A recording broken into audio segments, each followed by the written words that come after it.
ঘুম ভাঙল একটা পরিচিত কণ্ঠের শব্দে। চোখ খুলে দেখে মাথার কাছে তার মা দাঁড়িয়ে। ধর্মর করে উঠে বসল নীল। নীল, ওঠ, দধিমঙ্গলের সময় হয়ে গেল তো। ওর কিছুই মাথায় ঢোকে না। মায়ের দিকে ফ্যালফ্যালে দৃষ্টিতে তাকিয়ে বলে, দধিমঙ্গল কার? কি পাগল হয়ে গেলি? এতদিন ধরে যাকে পাওয়ার জন্য এত লড়াই করলি, আজ তার সাথেই তোর বিয়ে, আর বিয়ের দিন সকালে তুই এসব কি বলছিস? নীল একবার ঘরের চারদিকে তাকিয়ে দেখল। হ্যাঁ, সে নিজের ঘরেই রয়েছে। মাথার কাছে হাত দিয়ে মোবাইলটা খুঁজে পেল না সে। মা হাত ধরে বিছানা থেকে নামিয়ে দেয়। নে নে, তাড়াতাড়ি ওঠ, সূর্য উঠে গেলে আর কিছু খেতে পাবি না। মণি কাকিমা ওদিকে বাকিদের নিয়ে গঙ্গা নেমন্তন্ন করতে গেছে। তাড়াতাড়ি শাড়ি পরে তৈরি হয়ে নে। পাশের ঘরে গিয়ে দেখে মা সত্যিই কথা বলছেন। পাড়ার কাকিমারা ঘরে গোল হয়ে বসে আছে। দই চিড়ের মিষ্টি গন্ধে গা গুলে উঠল নীলের। এত সকালে খাবার কি অভ্যেস আছে? একটা মিটমিটে প্রদীপের সামনে নীল বসে আছে। পাড়ার কাকিমারা ওর মুখের মধ্যে চিড়ের মণ্ডগুলো ঠেলে ঠেলে ঢুকিয়ে দিচ্ছে। বমি উঠে আসে ওর। দুই হাত দিয়ে বাধা দিতে চায়, কিন্তু এ কি রকম স্বাদ! সামনে তাকিয়ে দেখে একটা মালসার মধ্যে যেন অনেকটা হবিষ্যি রেখে গেছে। চারদিক থেকে সবাই এক সুরে বলতে শুরু করে,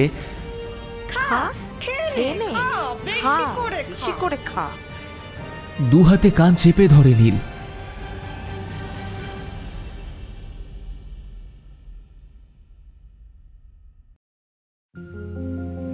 নমস্কার, আমি এবং গপ্প চ্যানেল থেকে সৌভিক। আজ আর অ্যাডভেঞ্চার, গোয়েন্দা অথবা কোনো ভূত প্রেতের কাহিনী নয়। আজ শোনাবো একটু অন্য রকমের গল্প, যে গল্পের শুরুটা শুনলে আপনার একটু মন খারাপ হলেও শেষটার জন্য কিন্তু আপনি নিজেও প্রস্তুত থাকবেন না। তবে হ্যাঁ, গল্প শুরুর আগে একটি ছোট্ট অনুরোধ। আপনারা যারা এখনও চ্যানেলটা সাবস্ক্রাইব করেননি অথবা চ্যানেলে নতুন, তারা প্লিজ চ্যানেলটা সাবস্ক্রাইব করে পাশে থাকা বেল আইকনটিকে অল করে দিতে ভুলবেন না, যাতে আমাদের সমস্ত নতুন গল্পের আপডেটস আপনার কাছে সবার আগে পৌঁছে যায়। তবে আর বেশি দেরি না করে শুরু করছি আজকের বিশেষ নিবেদন, লেখিকা অনিন্দিতা নাথের কলমে নীলাঞ্জনা।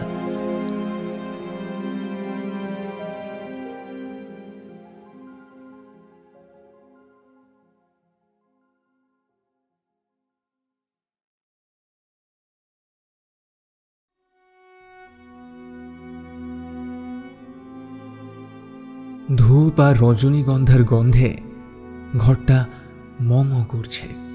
ফটো ফ্রেমে তাপসবাবুর ফটোর উপর স্তূপীকৃত মালা, আর পাশের একটা টেবিলে টাল দেওয়া মিষ্টির প্যাকেট আর ধূপের বাক্স। নীলাঞ্জনা চুপচাপ বাবার ফটোর দিকে তাকিয়ে। ওর সব দাদা দিদিরা নিজেদের পরিবার নিয়ে এখন খেতে বসেছে। নীলাঞ্জনার মা গত হয়েছেন বছর 10 আগে, তখন তার 30, আর আজ 40-এর ঘরে তাকে একা করে বাবাও বিদায় নিলেন আলোর দেশে। 11টা দিন ঘর ভর্তি লোকজনের ভিড়ে কেবল একটা চিন্তা নীলাঞ্জনাকে এক মুহূর্ত শান্তি দেয়নি। এবারে কি? এই অপরিসীম একাকিত্বের জন্য কত কেঁদেছে ও, আর আজ সেই একাকিত্ব তার মনে ভয় ধরিয়ে দিচ্ছে। কাল থেকে বাড়ি ফাঁকা, সবাই এক এক করে চলে যাবে নিজের জগতে, আর নীলাঞ্জনা পড়ে থাকবে একা।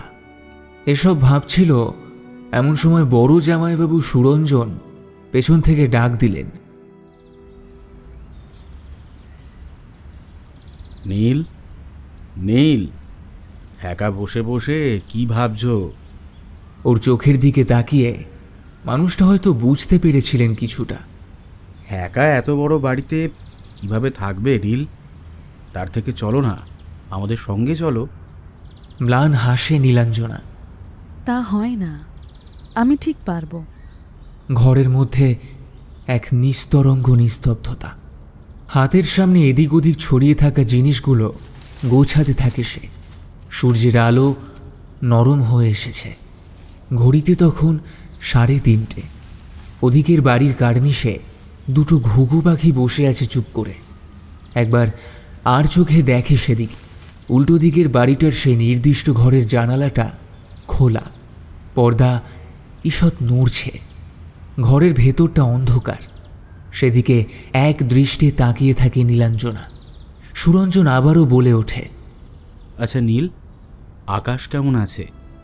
ওই ঘরের দিকে তাকিয়েই নীলাঞ্জনা বলল, জানি না, আজকাল গেলে দরজাটুকুও খোলে না। বাবা অসুস্থ হয়ে পড়ার আগে গিয়েছিলাম 2 বার, দেখা হয়নি। যেদিন বাবা চলে গেলেন, ওর বাবা জোর করায় দূর থেকে দেখে চলে গেল, আমার দিকে তাকায়ও নি। নীলাঞ্জনার গলা ধরে এসেছে। কোনো মতে কান্নাটা গিলে নেয় সে। নিচ থেকে অনেকের একসাথে কথা বলার শব্দ ভেসে আসছে। ছোড়দা তিমির ঝড়ের গতিতে ঘরে ঢুকে আসে।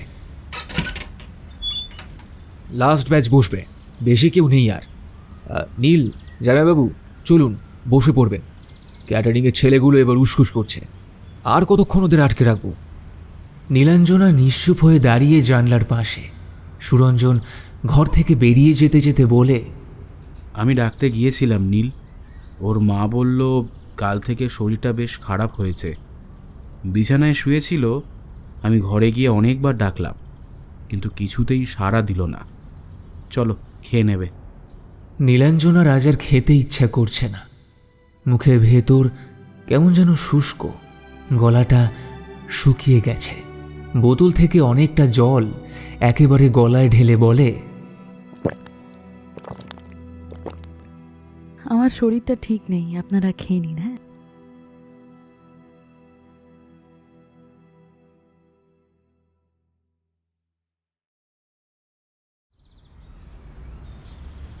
কাল সারাদিন অনেক ঝক্কি গেছে। সকালে সবাই বেরিয়ে গেছে নিজেদের কর্মস্থলে।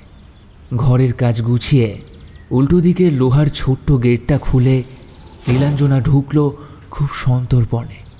রোজ একবার হলেও নীলাঞ্জনা আসে আকাশের বাড়িতে।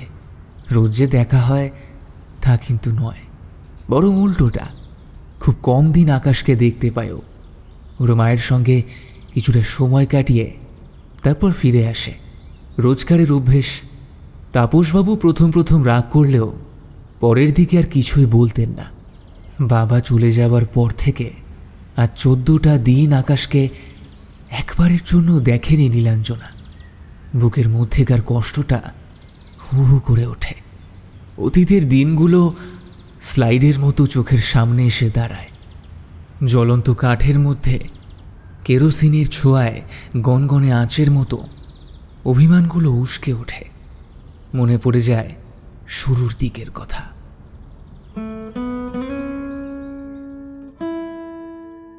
কয়েক বছর আগের কথা। ঠান্ডা পাথরের মতো নিষ্পলক দৃষ্টি সামনের মানুষটার। 3 দিন ধরে নিম্নচাপের বৃষ্টি। স্যাঁতস্যাঁতে উভচরের চামড়ার মতো চারিদিক ভিজে রয়েছে। রাস্তা পার হয়ে আসতে গিয়ে অল্প অল্প ভিজে গেছে নীল। মাথার চুল বেয়ে ফোঁটা ফোঁটা জল সারা চোখ মুখ বেয়ে নামছে। নীল যেখানে দাঁড়িয়ে, সে ঘরটা বেশ বড়। ঘরে উপস্থিত মানুষটা এক দৃষ্টে তাকিয়ে আছে নীলের দিকে। জড়সড় হয়ে যায় মেয়েটা। ইজেল আর রং ছড়িয়ে পড়েছে ঘরময়। আলতো হাতে একটা ব্রাশে সাদা রঙের উপর নীলের ছোঁয়া দিতে দিতে আকাশ বলে, দেখো, আমি ফাইন আর্টসের কারবারি। আঁকা শেখার বিষয় নয়, উপলব্ধি করতে হয়। শিল্পীরা সাধারণ বিষয়ের মধ্যে থেকে খুঁজে বের করে অসাধারণত্ব, আর তাকে ক্যানভাসে ফুটিয়ে তোলার মধ্যে শিল্পীর সার্থকতা। কথাগুলো টিনেজার মেয়েটার মাথার উপর দিয়ে বেরিয়ে যায়।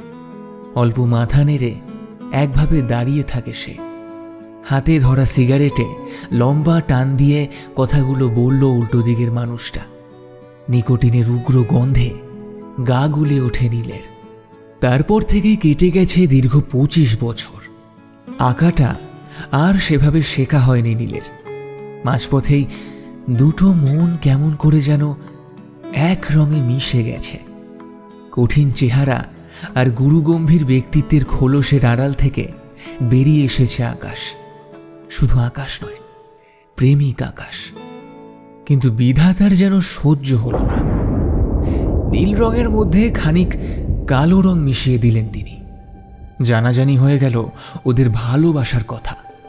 প্রথম প্রথম বাড়ি থেকে অশান্তি হলেও তারপরে দুই বাড়ি থেকে মেনে নিয়েছিল। কথা হয়েছিল দুজনেই যখন নিজেদের পায়ে দাঁড়িয়ে যাবে তারপরেই বিয়ে দেওয়া হবে।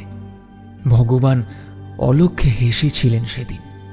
চাকরিটা পেয়েছিল আকাশ, কিন্তু ভগবান পা দুটোকে অকেজো করে দিলেন।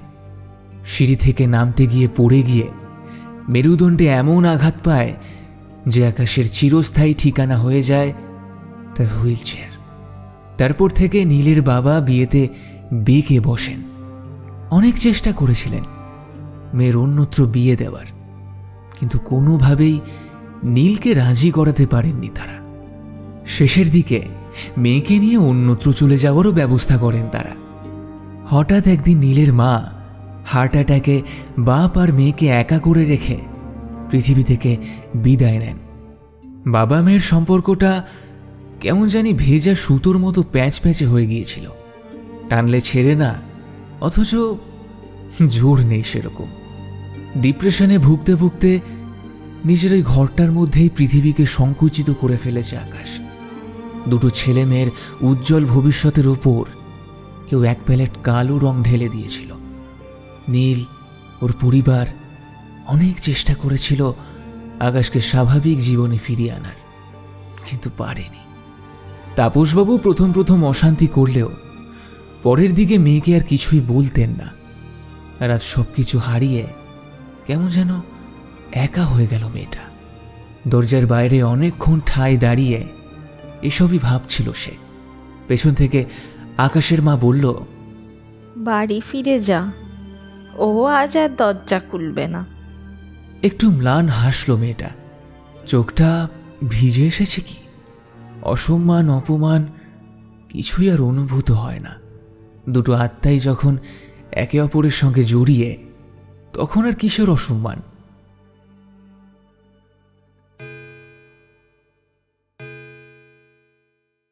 ঘড়িতে ঢং ঢং করে 8টার ঘন্টা পড়ল। তাড়াতাড়ি স্নান সেরে বেরোতে হবে নীলকে। একটা কলেজের গেস্ট ফ্যাকাল্টি হিসেবে চাকরি করেও। কলেজে সেরকম বন্ধু বলতে কেউই নেই। সাইকোলজি ডিপার্টমেন্টের অনুপমার সঙ্গে টুকটাক কথা হয়। অনুপমা এসেছিল নীলের বাবার শ্রাদ্ধে। আজ অনেকগুলো দিন পর নীল যখন আবার কলেজে গেল, দেখে অনুপমা কলেজের গেটে ওর জন্য অপেক্ষা করছিল। কেমন আছো অনুদি? ভালো আছি, তুই? একটা ছোট্ট হাসি দিয়ে করিডোর ধরে এগোতে থাকে দুজনে। নীল, একটা দারুণ জিনিস হাতে এসেছে। কি? সেটার জন্য তোকে আমার বাড়ি যেতে হবে। ঘড়ির দিকে আলগোছে তাকালো অনুপমা। ক্লাসে ঢুকতে ঢুকতে বলে, এখন তো 10:30, ক্লাস শেষ হতে হতে তো 3:30। 4টে নাগাদ মেন গেটে অপেক্ষা করিস। আচ্ছা। নীল এগিয়ে যাচ্ছিল। অনুপমা পেছন থেকে আবার বলে, এমন একটা জিনিস পেয়েছি না, যেটা তোকে না দেখালে আমার তর্স হয়েছে না। একটা আলতো হাসি দিয়ে ক্লাসে চলে গেল নীল। ক্লাসে ঢুকতে গিয়ে মোবাইলটা অল্প একটু কেঁপে উঠল। আকাশের মায়ের একটা মেসেজ এসেছে। আকাশের ভীষণ শরীর খারাপ, হাসপাতালে ভর্তি করা হয়েছে। মেসেজটা দেখে নীলের ভেতরটা যেন কেঁপে উঠল। এত সব গণ্ডগোলের মধ্যে সে ভুলেই গিয়েছিল যে লিউকিমিয়ার একদম অন্তিম পর্বে চলে এসেছে আকাশ। মান অভিমান সব কিছুর ঊর্ধ্বে উঠে যাওয়ার জন্য সে এখন প্রস্তুত। প্রিন্সিপালের ঘরে ঢুকতে গিয়েও বেরিয়ে আসে। কি বলবে? 13 দিন এমনিই কামাই হয়ে গেছে। একটা জোরে নিঃশ্বাস ছেড়ে ক্লাসে ঢুকে যায় ও। পরপর ক্লাস শেষ হয় 3:30-তে। গেটের সামনে দেখে অনুপমা ওর জন্য অপেক্ষা করছে। আর যেন আকাশের কাছে যেতে আর ইচ্ছে করছে না নীলের। আসলে এমন কিছু সময় মানুষের জীবনে আসে যার মুখোমুখি দাঁড়াতে কেউই চায় না। নীলের খুব ইচ্ছে করে একটা ভরসার কাঁধে মাথা এলিয়ে পূর্ণিমার জ্যোৎস্না মাখবে, কিংবা অচেনা কোনো নদীর বাঁক ধরে হেঁটে বেড়াবে অনেকটা পথ, কিন্তু সেসব অলীক কল্পনার প্রজাপতি উড়ে গিয়ে তাকে বারবার আঁচড়ে ফেলে বাস্তবের মাটিতে। কলেজের গেটের সামনে আসতেই অনুপমা মুখের দিকে তাকিয়ে জিজ্ঞেস করে, কি রে, কি হয়েছে তোর? মুখটা এরকম লাগছে কেন? মোবাইলটা বার করে মেসেজটা দেখায় নীল। চোখটা ততক্ষণে আবার জলে ভিজে গেছে। চল হাসপাতালে ছেড়ে দেবো। তোমার বাড়িতে নিয়ে যাবে বলেছিলে, হাসপাতালে যাবি না? পরে। গলা বুজে আসে ওর। কলেজের ছাত্রছাত্রীদের সামনে কোনো মতেই নিজেকে আটকে রেখেছে। অনুপমা বুঝতে পেরে তাড়াতাড়ি গাড়ির দিকে এগোয়। ঠিক আছে চল। গাড়িতে আর বিশেষ কোনো কথা হয় না। একটা রবীন্দ্রসঙ্গীত খুব ধীরে ধীরে বাজছে। চোখটা বন্ধ করে গাড়িতে মাথা এলিয়ে শুয়ে আছে নীল। চোখের কোল গড়িয়ে জল শাড়ি ভিজিয়ে দিচ্ছে। রবীন্দ্রনাথ ঠাকুর যেন এক জাদুকর।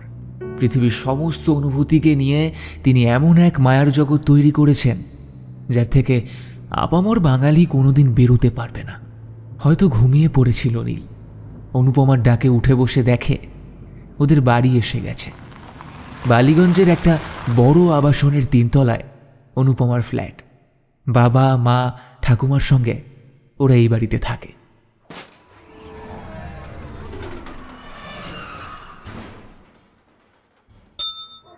লিফটটা ঘটাং শব্দ করে থেমে গেল। 3 তলায় ঘরের বাইরে তালা ঝুলছে। অনুদি, বাড়িতে কেউ নেই? না রে, 3 দিনের জন্য মামা বাড়িতে গেছে সবাই।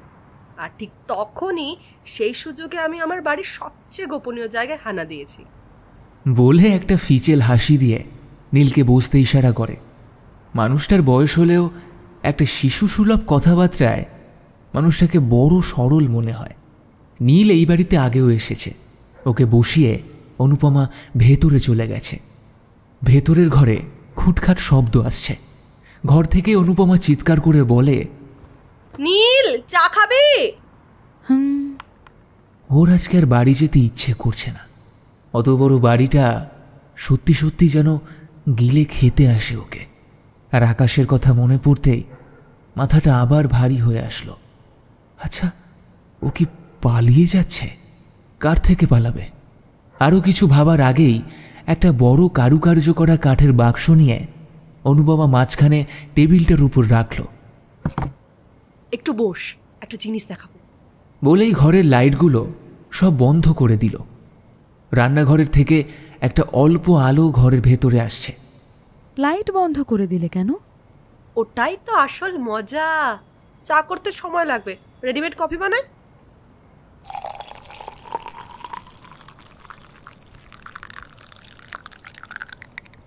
গরম জলে কফির পাউচ ঢেলে চামচ দিয়ে নাড়তে নাড়তে 2টো কাপ নিয়ে বেরিয়ে আসলো অনুপমা।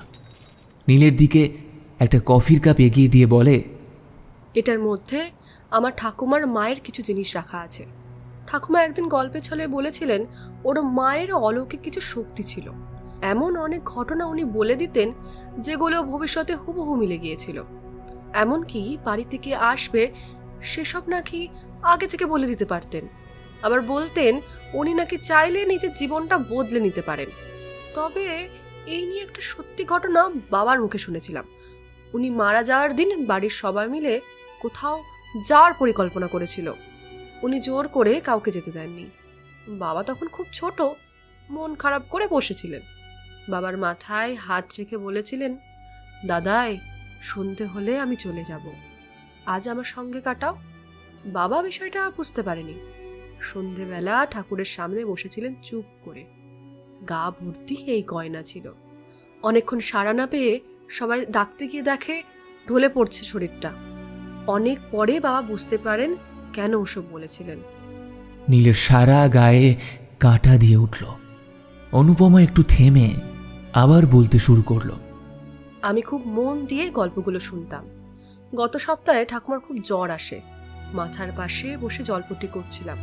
জ্বরের ঘরে ঠাকুমা বললেন, মা, তোমার জিনিসগুলো এখনো সযত্নে রেখে দিয়েছি, সেগুলো নিয়ে কি করব? আমারও তো যাওয়ার সময় হয়ে গেল। আমি জিজ্ঞেস করলাম, জিনিসগুলো কোথায় ঠাম্মি? ঠাকুমা আর কোনো উত্তর দেয়নি। তারপর একটু সুস্থ হওয়ার পর ঠাকুমাকে আবার জিজ্ঞেস করলাম।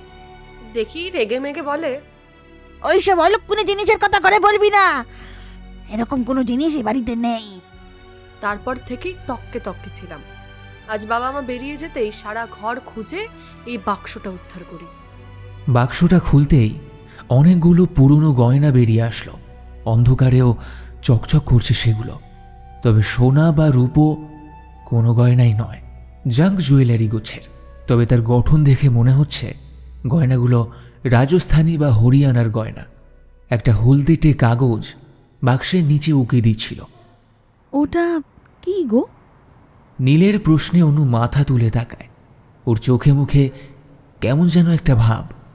নীল কাগজটা হাতে নিয়ে দেখে সেটার অবস্থা খুবই করুণ, মাঝখান থেকে প্রায় ছিঁড়ে আসবে। সেটাকে কোনো মতে টেবিলের উপর রেখে জোড়া দিয়ে বোঝা গেল এটা যার গয়নার বাক্স তারই হাতের লেখা চিঠি। নীল আবার জিজ্ঞেস করে, আভা রানী কে? অনুপমা কেমন যেন বুঁদ হয়ে গেছে, বেশি কথা বলছে না, শুধু বলল, আমার ঠাকুমার মা। চিঠিটার হাতের লেখাগুলো বড্ড অস্পষ্ট, বোঝা যাচ্ছে না। তবে যেটুকুনি পড়ে বোঝা গেল প্রতিটা গয়নার আলাদা আলাদা ভূমিকা আছে। চিঠিতে আরও লেখা ছিল গয়নাগুলো সবার সহ্য হবে না, যেটা যার সে ঠিক তার মালিককে খুঁজে নেবে। নীলের বড় অদ্ভুত লাগলো এই শেষের লাইনটা পড়ে। ওর চোখের সামনেই অনুপমা সমস্ত গয়না এক এক করে বাক্স থেকে বের করতে লাগলো। ঘরের লাইট ততক্ষণে জ্বলে উঠেছে। উজ্জ্বল আলোতে এই গয়নাগুলোকে সাধারণ জুয়েলারির মতোই লাগছে। কেমন যেন পাগল পাড়া দৃষ্টি ওর চোখে মুখে। নীলের একটা অস্বস্তি হচ্ছে। ওর দিকে তাকিয়ে অনুপমা বলে, তুই পড়বি? নীল অল্প একটু হেসে বলল, চিঠিতে কি লেখা ছিল দেখেছ? অনুপমা একটা বড় শ্বাস ছেড়ে বলল, আরে ছাড় তো, আগেকার দিনের মানুষ ওই সময় অনেক কিছু হতো, এগুলো পাতি জাং জুয়েলারি ছাড়া আর কিছু নয়। তবে এটা অদ্ভুত লাগছে, ওই সময় এই ধরনের গয়না খুব একটা ব্যবহার হতো না। ঠাকুমার মুখে শুনেছিলাম বড় দাদু রাজস্থানে ব্যবসা করতেন, আর সেখান থেকে এইসব গয়নাগুলো ঠাকুমাকে এনে দিতেন। আর তারপরে ঠাকুরের মধ্যে বিভিন্ন রকম অলৌকিক ক্ষমতা আসে। তবে আমার কি মনে হয় বলতো, কোনো মানসিক ব্যাধি হবে হয়তো। তখনকার দিনে ডাক্তাররা বিশেষ করে মানসিক অসুখ নিয়ে কেউ সেরকম ভাবতেন না। কাকতালীয় ভাবে কয়েকটা ঘটনা মিলে গেছে, আর সবাই সেই জিনিসটাকে অলৌকিক ক্ষমতা ধরে নিয়েছে। নীলের চোখ দুটো ওই গয়নার দিকেই আটকে ছিল। হঠাৎ করেই অনুপমার গলার হারটা খুলে মাটিতে পড়ে গেল। হারটা কুড়িয়ে নিতে নিতে অনুপমা বলল, এ কি রে, হে তো সত্যি সত্যি গয়না নিজের মর্জি মতো চলছে। নীল একটু উৎসাহী হয়ে সেদিকে তাকিয়ে দেখে হারের এসটা ভেঙে গেছে। মুচকি হেসে বলে, তুমিও না অনুদি? মোবাইলটা আরেকবার ভাইব্রেট করে উঠল। না, কোনো গুরুত্বপূর্ণ মেসেজ নয়, কিন্তু ঘড়ির কাঁটা বলছে 7:30 বেজে গেছে। এই আমি আসি গো, অনেকটা দেরি হয়ে গেছে। ঠিক আছে চল, কাল দেখা হবে। দরজার বাইরে বেরিয়ে যাবে এমন সময় অনুপমা পেছন থেকে ডাক দিল, নীল শোন। একটি প্যাকেটের মধ্যে মোড়ানো কিছু এগিয়ে দিয়ে বলল, এটা তোর জন্য। কি আছে? বাড়িতে গিয়ে দেখিস। কিন্তু তোমার ঠামি রাগ। তুই এসব ভাবিস না, সাবধানে বাড়ি যা। মেয়েটার চলে যাওয়ার পথের দিকে তাকিয়ে বিড়বিড় করে অনুপমা বলে, ক্ষমা করিস, তোকে অনেকগুলো মিথ্যে বললাম। ঠাম্মি আর নেই রে নীল, কিন্তু ঠাম্মিকে আমি কথা দিয়েছিলাম, যার যখন এই গয়নার প্রয়োজন হবে তখন তার কাছে পৌঁছে দেব তাকে। আমি সত্যি মিথ্যে জানি না, তবে তোর অন্তত একটা ইচ্ছে পূরণ হোক। এই গয়নার মধ্যে যদি সত্যিই কিছু অলৌকিক ক্ষমতা থাকে, তাহলে যেন তোর সমস্ত কষ্ট কাটিয়ে দেয়। সোজা হাসপাতালে যায় নীল। হাসপাতালে করিডোরে আকাশের মাকে মাথা নিচু করে বসে থাকতে দেখেই সেদিকে এগিয়ে গেল নীলাঞ্জনা। পায়ের শব্দে মাথা তুলে দেখে নীল তার দিকে উদ্বিগ্ন মুখে তাকিয়ে। কেমন আছে কাকিমা? উনি মাথা নেড়ে বললেন, ভালো নেই রে। বেশি সময় আর নেই, যা একবার দেখে আয়। পা দুটো যেন মাটিতে আটকে রয়েছে। কিভাবে দেখবে সেই সেদিনের উগ্র মেজাজওয়ালা আঁকার মাস্টার থেকে নীলের হাত ধরে হাউ হাউ করে কেঁদে ফেলা নরম মনের মানুষটাকে? তারা দুজনেই যে এক, তা আর কেউ না জানলেও নীল জানে।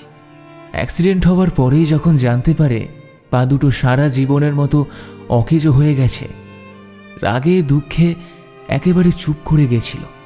কারোর সাথে কথা বলতো না, সারাদিন ঘরের মধ্যে বন্ধ করে রাখত নিজেকে।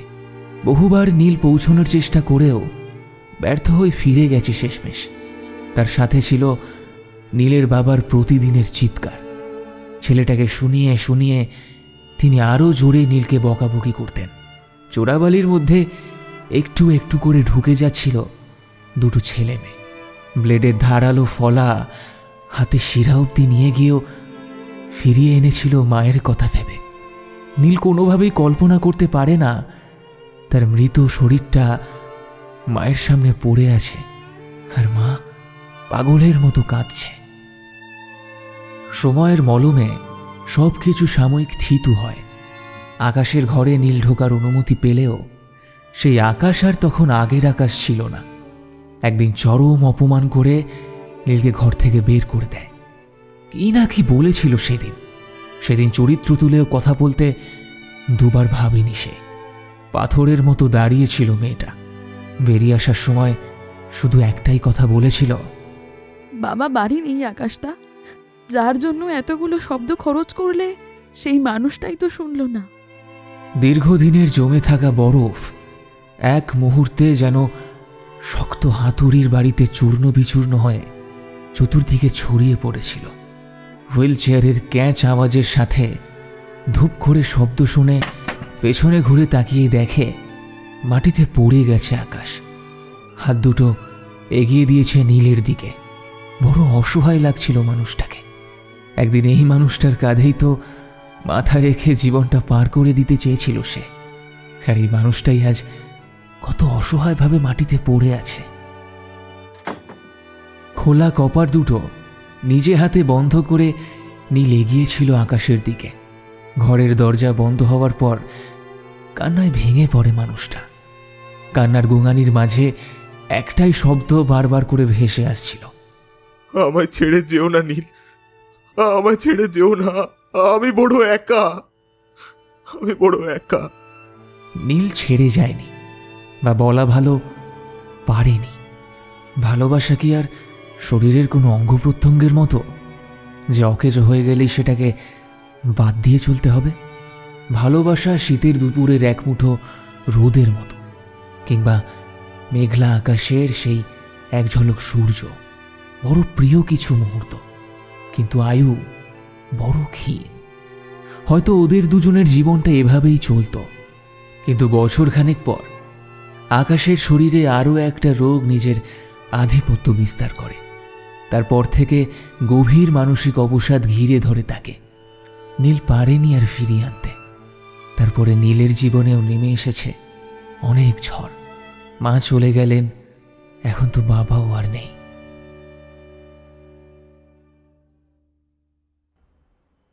হাঁটতে হাঁটতে আইসিইউর সামনে এসে থমকে দাঁড়িয়ে যায় নীলের পা দুটো। কাঁচের দেওয়ালের বাইরে অনেকগুলো নল এদিক ওদিক থেকে আকাশের শরীরের চারদিকে ছড়ানো। একটা ছোট্ট স্ক্রিনের মধ্যে ওর হার্টবিটটা দেখা যাচ্ছে। একজন ডাক্তার গম্ভীর মুখ করে ঘরের থেকে বেরিয়ে আসলো। নীলের দিকে খানিকক্ষণ তাকিয়ে কিছু না বলে করিডোর পেরিয়ে হাঁটতে লাগলেন। আইসিইউতে কারো ঢোকার অনুমতি নেই। ডাক্তারের পেছনেই ছুটল নীল। ও কেমন আছে ডাক্তারবাবু? না, ভালো নয়, ভেন্টিলেশনে দিতে হবে। আপনি ওর বাড়ির লোকেদের খবর দিন। আপনি কি ওর সকালে তো... নীল আর এক মুহূর্ত দাঁড়ায় না, ছুটে চলে আসে কাঁচের দেওয়ালের সামনে। আইসিইউর ছোট্ট জানালার ভেতরের শরীরটা যেন বিছানায় শুধুই পড়ে আছে। মনিটরের আঁকা বাঁকা লাইনগুলো জানান দিচ্ছে মানুষটা জীবিত। আমি জানি আমি জানি তোমার খুব কষ্ট হচ্ছে আকাশটা। তুমি চলে যাও, আর পিছু ডাকবো না, তুমি যাও। খাটের উপরের নিশ্চল শরীরটা দুবার যেন হেঁচকি খেয়ে উঠল। আবার সবকিছু চুপচাপ। কান্নাগুলো যেন গলা ঠেলে বেরিয়ে আসবে এবার। না, এখানে কাঁদবে নাও। রুমালটা মুখের মধ্যে কোনো মতে চেপে অন্যদিকে হাঁটা শুরু করে। কোনোভাবেই এখন কাকিমার সামনে দাঁড়াতে পারবে না। তাড়াহুড়ো করে পেছনের গেট দিয়ে বেরিয়ে বাসে উঠে পড়ে নীল।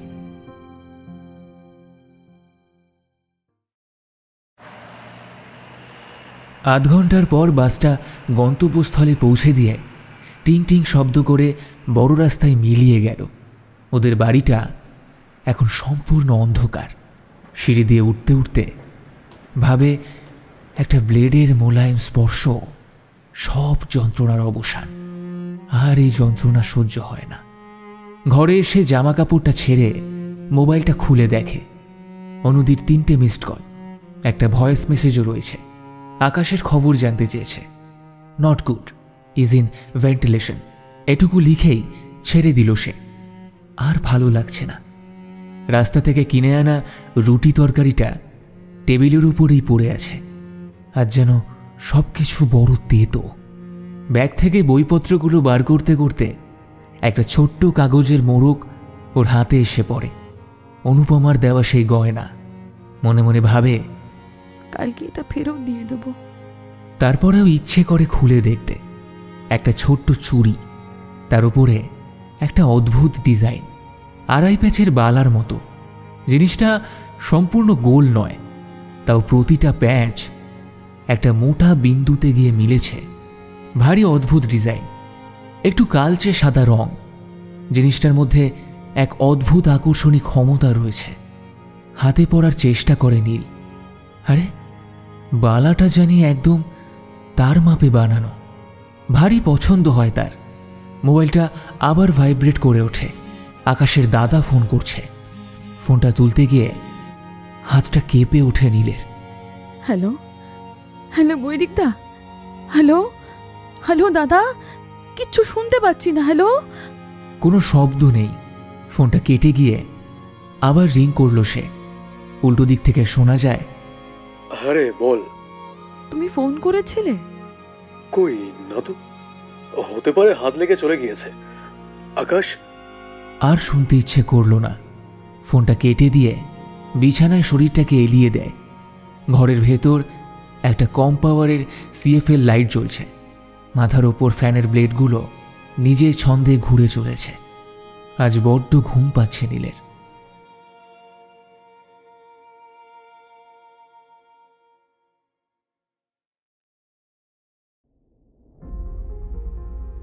ঘুম ভাঙল একটা পরিচিত কণ্ঠের শব্দে। চোখ খুলে দেখে মাথার কাছে তার মা দাঁড়িয়ে। ধর্মর করে উঠে বসল নীল। নীল ওঠ, দধিমঙ্গলের সময় হয়ে গেল তো। ওর কিছুই মাথায় ঢোকে না। মায়ের দিকে ফ্যালফ্যালে দৃষ্টিতে তাকিয়ে বলে, দধিমঙ্গল কার? কি পাগল হয়ে গেলি?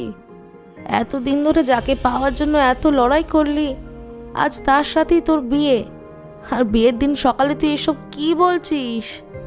নীল একবার ঘরের চারদিকে তাকিয়ে দেখল। হ্যাঁ, সে নিজের ঘরেই রয়েছে। মাথার কাছে হাত দিয়ে মোবাইলটা খুঁজে পেল না সে। মা হাত ধরে বিছানা থেকে নামিয়ে দেয়। নে তাড়াতাড়ি ওঠ, সূর্য উঠে গেলে আর কিছু খেতে পাবি না। মণি কাকিমা ওদিকে বাকিদের নিয়ে গঙ্গা নেমন্তন্ন করতে গেছে। তাড়াতাড়ি শাড়ি পরে তৈরি হয়ে নে। পাশের ঘরে গিয়ে দেখে মা সত্যিই কথা বলছেন। পাড়ার কাকিমারা ঘরে গোল হয়ে বসে আছে। দই চিড়ের মিষ্টি গন্ধে গা গুলে উঠল নীলের। এত সকালে খাবার কি অভ্যেস আছে? একটা মিটমিটে প্রদীপের সামনে নীল বসে আছে। পাড়ার কাকিমারা ওর মুখের মধ্যে চিড়ের মণ্ডগুলো ঠেলে ঠেলে ঢুকিয়ে দিচ্ছে। বমি উঠে আসে ওর। দুই হাত দিয়ে বাধা দিতে চায়, কিন্তু এ কি রকম স্বাদ। সামনে তাকিয়ে দেখে একটা মালসার মধ্যে যেন অনেকটা হবিষ্যি রেখে গেছে। চারদিক থেকে সবাই এক সুরে বলতে শুরু করে, খা, খেয়ে নে। বেশি করে খা। দু হাতে কান চেপে ধরে নীল।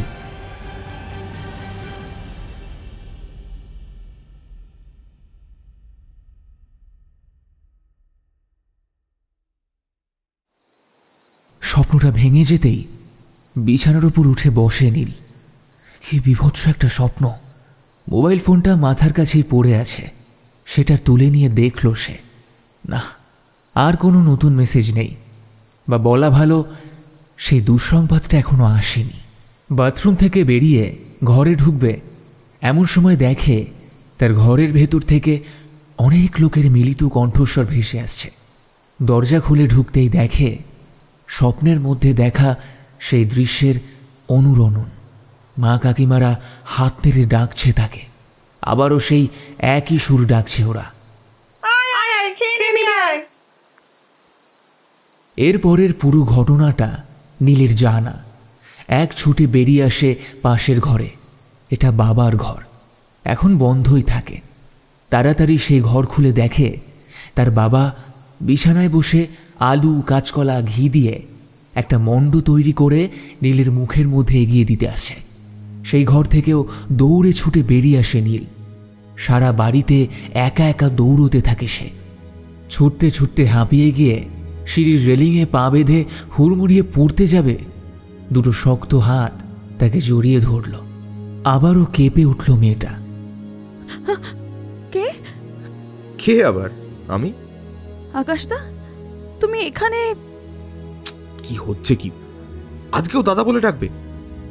আজ যে বাসর। নীল কিছুই বুঝতে পারে না। যে মানুষ ভেন্টিলেশনে রয়েছে সে কিভাবে তাকে সিঁড়ির উপর দুহাতে জাপটে ধরেছে। রাত্রিবেলা ভূতের মতো ঘরের মধ্যে ছুটছ কেন? তুমি এখানে কিভাবে আসলে আকাশদা? যেভাবে তুমি এখানে সেভাবেই আমি। কিন্তু তুমি তো হাসপাতালে। চলো, মাঝরাত্রে এখন আর অত কথা বলতে হবে না, ঘুমিয়ে পড়ো, কাল সকালে আবার কলেজ আছে। আকাশের সাথে হাতে হাত ধরে করিডোর পেরিয়ে নিজেদের ঘরের দিকে এগোতে থাকে সে। হঠাৎ করে নীলের কেমন যেন ভালো লাগতে শুরু করেছে।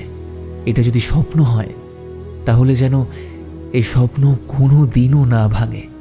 আকাশ তার মুখের দিকে তাকিয়ে অবাক হয়ে জিজ্ঞেস করে, কি ভাবছো? ওরা এখন নীলের শোয়ার ঘরে। আকাশ ঠিক ওর পাশেই দাঁড়িয়ে। কি অপূর্ব লাগছে দুজনকে। নীলের সিথি ভর্তি চওড়া সিঁদুর, হাতে শাখা পলার সাথে সেই চুড়িটা যেটা অনুদি আজকে দিয়েছে। চুড়িটাকে ঘুরিয়ে ঘুরিয়ে দেখে নীল। ও জানে আজকে যা ঘটছে এসব কিছুর পেছনে এই চুড়িটারই অবদান। আকাশের দিকে তাকিয়ে বলে, তুমি জানো এটা কি? আকাশ একটু ম্লানভাবে হেসে বলে, জানি। আজ এটার জন্যই তো তুমি আর আমি ঠিক এইখানে রয়েছি। তুমি জানো? আকাশ কাঁধ দুটো ধরে বিছানায় বসিয়ে দেয় নীলকে। এই যে সময়টা, ঠিক এই সময়টাতেই আমি আছি, তোমার সঙ্গে আছি। এই সময়টা আমাদের থেকে কেউ কেড়ে নিতে পারবে না নীল। তুমি জানো এটা আমাদের স্বপ্ন, যা আমরা দুজনে একসাথে দেখেছিলাম। আকাশের মুখে এই শব্দটা শুনে চোখ জলে ভরে ওঠে। এটা যদি স্বপ্ন হয় তাহলে আমার স্বপ্ন কোনো দিন যেন না ভাঙে। আমি ঘুম থেকে উঠতে চাই না। তা হয় না। সব কিছুর যেমন শুরু হয় সেরকম তো শেষও আছে। তোমার আমার দুজনের পথ চলা ঠিক এইটুকু সময়ের জন্যই ছিল নীল। এই যে এই সময়টাতে আমরা দুজন একসাথে রয়েছি, এই সময়টা অনেক ধীরে চলবে। বাইরের পৃথিবীতে দ্রুত গতিতে পরিবর্তন হয়ে যাচ্ছে নীল, কিন্তু আমরা এই প্রতিটা মুহূর্ত দুজনের জন্য বাঁচব। যেদিন তোমার মনে হবে যে না অনেক হয়েছে, ঠিক সেই মুহূর্তেই তোমার ঘুম ভাঙবে। আমরা আবার বর্তমানে ফিরে যাব। নীলের চোখ দুটো এখন ভরা কোটালের বানের সমান। সত্যি করে বলো তো আকাশদা, তুমি কি আর নেই? হ্যাঁ, তুমি কি আর নেই? তুমি বলো সত্যি করে, তুমি কি আর নেই? বোকা মেয়ে, আমি আছি তো। এই দেখো, আমাকে স্পর্শ করো। নীল হাত দুটো চেপে ধরে আকাশের। লাগছে? এত জোরে কেউ চেপে ধরে? দুহাতে নীলকে নিজের বুকের মধ্যে টেনে নেয় আকাশ। অতীত আঁকড়ে বেঁচে থেকো না। কেউ কারোর জন্য সারা জীবন থাকে না। আমাদের প্রতিটা মানুষের জীবনে আমাদের অস্তিত্ব কিছুক্ষণের, তারপরে আবার সাজানো হয় নতুন রঙ্গমঞ্চ, নতুন গল্প, নতুন অভিনেতা অভিনেত্রী, এমনকি অতীতের মানুষটা আর ভবিষ্যতের মানুষটার মধ্যেও এসে যায় অনেকটা পার্থক্য। আমি এত কোনো গম্ভীর কথা বুঝতে পারি না আকাশদা।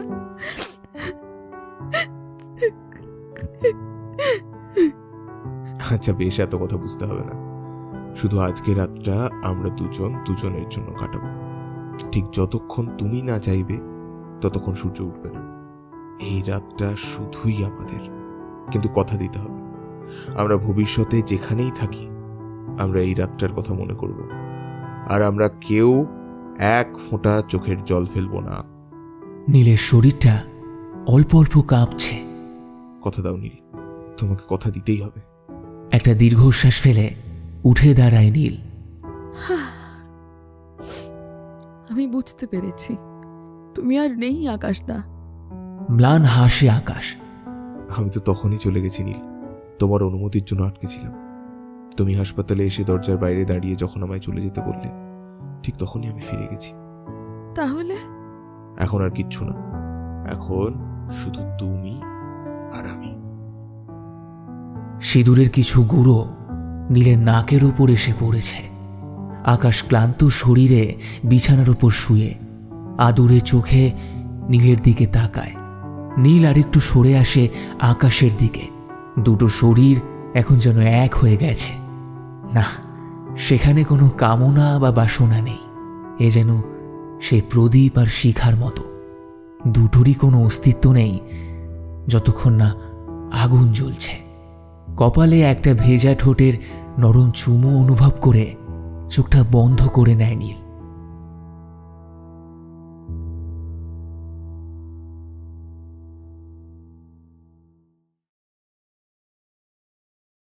ঘুমটা যখন ভাঙল তখন ঘড়িতে 8:30 বাজে। মন খারাপটা আজ আর ভিজে কম্বলের মতো ওকে জাপটে নেই। দুটো নরম হাত ওর গলা দুটোকে পেঁচিয়ে ঘুমিয়ে রয়েছে। মুখ থেকে একটা দুধের গন্ধ ভেসে আসছে। নীল খুব সাবধানে বিছানা ছেড়ে ওঠে। ও এখনও আরও ঘণ্টাখানে ঘুমোবে। চারিদিকে কোলবালিশ আর বালিশ দিয়ে মশারিটাকে ভালো করে গুজে সিঁড়ি বেয়ে নেমে আসে নীল। অনেকগুলো কচি কাচার শব্দ শোনা যাচ্ছে। মনে মনে ভাবে, সব কটা উঠে পড়েছে। রান্নাঘরে এসেই দেখে রমাদি রান্না শুরু করে দিয়েছে। তাকে দেখেই একগাল হেসে রমাদি বলে, ঘুম ভাঙলো দিদি? হ্যাঁ, ছেলেটা কাল সারা রাত একটুও ঘুমোতে দেয়নি। শেষে ভোরের দিকে ঘুমোলো। 8:30 বাজে, ভাবো তো একবার। ও কোনো ব্যাপার না, আমি সব এদিকে কাজ গুছিয়ে রেখেছি। বাকিদের খবর কি? ওই দেখো না, সব কটা খাবার নিয়ে কি শুরু করেছে। গলা বের করে একবার উকি দিয়ে দেখল। আজকে কি রান্না করলে?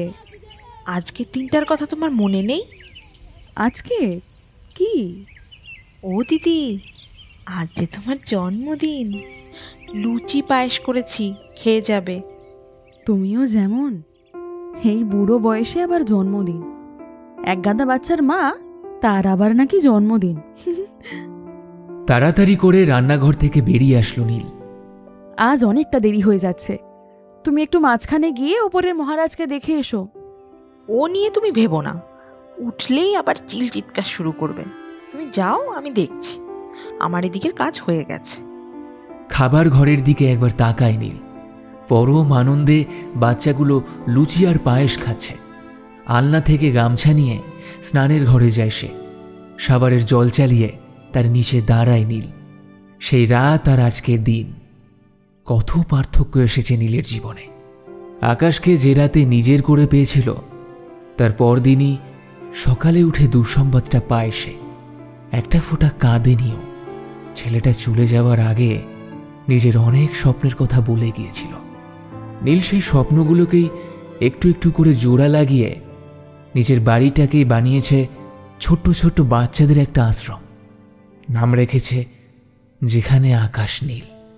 শারীরিক প্রতিবন্ধী বাচ্চাগুলো যাদের কেউ দত্তক নেয় না, তারা থাকে নীলের কাছে। সবাই ওকে মা বলেই ডাকে। ছোট্ট সংসারটা 15 জনের। গত সপ্তাহে নীল খবর পায় একটা ছোট্ট 6 মাসের বাচ্চাকে কেউ ফেলে গেছে। সাথে সাথেই ছুটে যায় তাকে উদ্ধার করতে। পুলিশের অনেক ঝক্কি পেরিয়ে বাচ্চাটাকে নিজের আশ্রমে নিয়ে আসে ও। বাচ্চাটা চোখ দুটো দেখে নীল প্রথমে থমকে গিয়েছিল। চোখ দুটোর রং একেবারে সেই মানুষটার মতো। ঘন নীলমণির মধ্যে বিছের মতো সবজেটে রেখাগুলোকে দেখে নীলের পা দুটো তখনই মাটিতে আটকে যায়। এই বাচ্চাটাকে আর কোনোভাবে ছাড়তে পারেনি নীল। নিয়ে এসেছিল নিজের আশ্রমে, আর ওর নাম রাখে টিনটিন। সে রাতে আকাশ বলেছিল, আমি ঠিক ফিরে আসবো নীল, স্বপ্নে নয় বাস্তবে। এ জীবনে তোমার মা হওয়ার স্বপ্ন আমি পূরণ করতে অক্ষম, কিন্তু যদি সুযোগ পাই ঠিক ফিরে আসবো। তখন নিজের মতো করে আমায় ভালোবেসো, আগলে রেখো তোমার দুহাতে। স্নান করতে করতে এসবই ভাবছিল। বাথরুমের ভেতর থেকে টিনটিনের কান্নার শব্দ ভেসে আসে। তাড়াতাড়ি করে সিঁড়ি দিয়ে উঠতে উঠতে শুনতে পায়, হ্যাঁ রে, ওই মানুষটাকে কি দুরন্ত একটু শান্তিতে থাকতে দিবি না? এখানে তো এত বাচ্চা আছে, তোর মতো তো কেউ করে না। আমায় দাও রমাদি, ওকে খাইয়ে তারপর বেরোবো। কি বদমাইশ ছেলে দেখো, এতটুকু খাওয়াতে পারলাম না। টিনটিনকে কোলে নিতেই ফিক করে হেসে কাঁধের উপর মাথাটা হেলিয়ে দেয়। এ তার রোজকারের রুটিন। সন্ধে হয়ে এসেছে। ছাদের উপর একটা লোহার দোলনায় বসে আছে নীল। মাথার উপর বোগেনভিলিয়ার একটা চাদোয়া। খুব সুন্দর করে গাছটাকে তৈরি করেছে মালি কাকু। আজ আকাশে অনেক তারা। গতকাল ছিল কোজাগুড়ি পূর্ণিমা। চাঁদটা আজও একই রকম গোল থালার মতো আকাশের গায়ে ঝুলে রয়েছে। নীলের কোলে ছোট্ট টিনটিন ঘুমিয়ে। হালকা হালকা ঠান্ডা লাগছে। শাড়ির আঁচল দিয়ে মাথাটা ঢেকে দেয়। চোখটাকে বুঝে অনুভব করতে চায় এই মুহূর্তটাকে।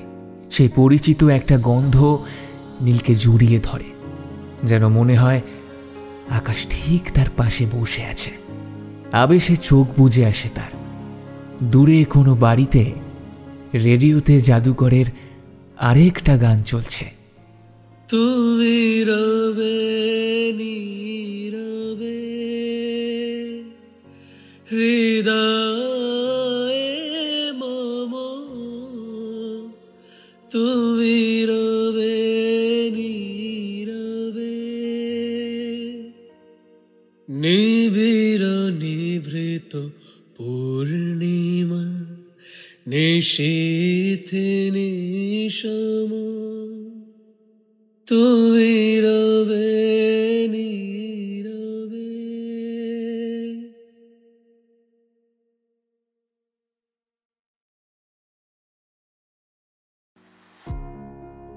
শেষ হলো লেখিকা অনিন্দিতা নাথের কলমে নীলাঞ্জনা।